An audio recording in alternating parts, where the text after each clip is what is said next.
Hi, I'm Jessica Rhodes, and today I want to start a Poshmark. One of my goals for 2026 is to get rid of the so-called piles of doom around my house. Piles of things that I have sorted for different purposes and then never came back to because I lost the motivation for that project. One of the projects that I have is creating a Poshmark or eBay shop or somewhere to sell vintage clothing that I've collected that either doesn't fit anymore, never fit me correctly, some of it's too big. I have a huge pile of clothes that I need to list for sale. And they're things that I don't really want to just donate because they have value and I would like to sell them instead.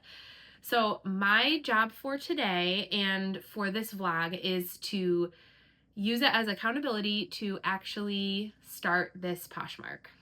And I think I'm going to use Poshmark for no other reason than that's where I shop when I'm looking for secondhand clothes. Today I'm going to concentrate on getting a load of clothes in the washing machine and then taking them out and ironing them and getting them ready to photograph.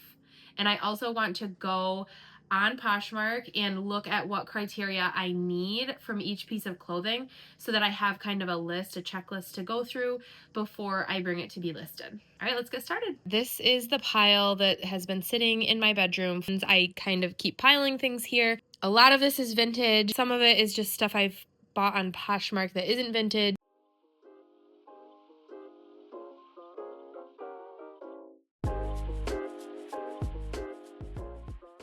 So I'm going to put all this in to be washed right now because it's pretty dusty from having sat out. So I went on the Poshmark website and I looked at what criteria I need for each item so that when I'm ironing them or steaming them or getting them ready to photograph, I can also get all the criteria and write it down so that I'll be ready to just list it all at once. So what I wrote down is that I need photos. I can have up to 16 photos in one video.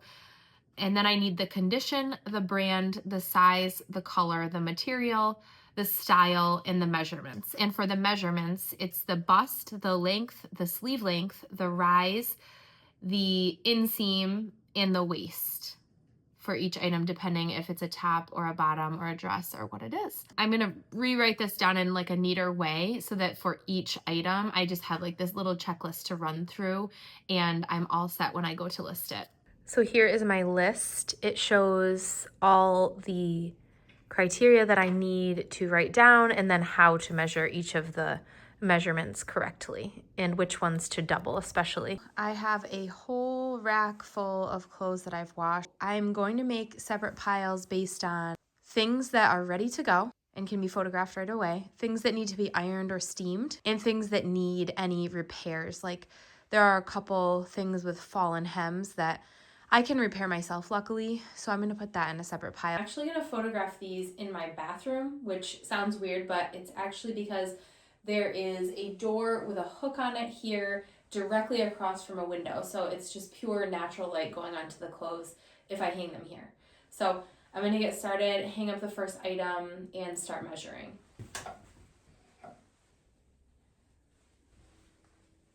First I'm going to measure the length, which is from the top of the shoulder to the bottom, 45. Shoulder to the end, 24. And then I'll do the chest. You have to measure from pit to pit. So I have my checklist here and I'm gonna go through and make sure I have everything I need. Okay, photos of this are all done. I actually decided to switch out the hanger for a wooden hanger just because I think it looks a little bit nicer.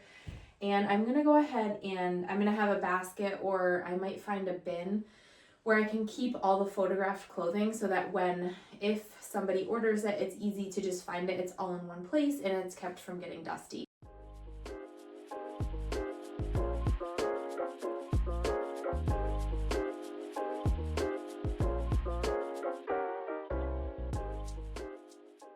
I also listed this jumpsuit from ASOS that was too big, this amazing vintage dress that didn't fit me right, and this vintage dress that I just never wore. Okay, I'm back for day 2 of measuring and photographing my items for Poshmark. Yesterday, I only had about 40 minutes to work on it, so that's what I got done yesterday, and today I'm going to do all the rest that are ready and hopefully get to steaming the ones that need steaming. I don't think I'll get to mending, but we'll see. The second day I was able to list this vintage sweater, this little jacket, this polka dot dress, this embroidered sweater, this vintage rust red sweater, these amazing culottes, this purple sweater vest, another amazing embroidered sweater, this great plum pinstripe blazer, and this iconic vintage jumpsuit. Okay, so I finished photographing everything that I've washed and steamed so far. I still have my pile of things I have to fix, but I'm going to set that aside for a minute so that I can actually get some things listed. So I have my list right here of everything. I think what I'm going to do, because I think it'll be easier, is to list everything description-wise, everything but photos on the computer, because it's just faster for me. And then I'll save them all as drafts, and then I'll go back on my phone and I'll add all the photos. We'll see if this is easier or if I end up wanting to just do it all on the phone, but this is what I'm going to do for now. Yeah, let's see how long this takes me. I'm going to time myself. Okay, I just did my first listing. It was the black polka dot wrap dress, and it's actually much easier to do it on the app because the app will kind of generate certain information through AI. They did the title and the description of the black dress, and I could tweak it as I needed, and then I could use just the voice feature to fill in the rest of the description, which was really fast. It also gives you suggestions for price and an option to discount shipping, but I just did the flat fee $6.49 shipping. And actually, I didn't know this, but Poshmark gives you a prepaid USPS label to put on it, so that will be much easier than I expected for shipping. It's definitely easier to use the app to list things than it is to do it on the computer. Okay, so I listed 17 things and it took me about an hour and a half. So that was not so bad. I wouldn't usually, if I'm doing this all the time with clothes that I have that I need to sell, I'm probably not going to be listing 17 at once. I think it's just because I've had this pile that built up for so long that it took so long, but an hour and a half isn't bad.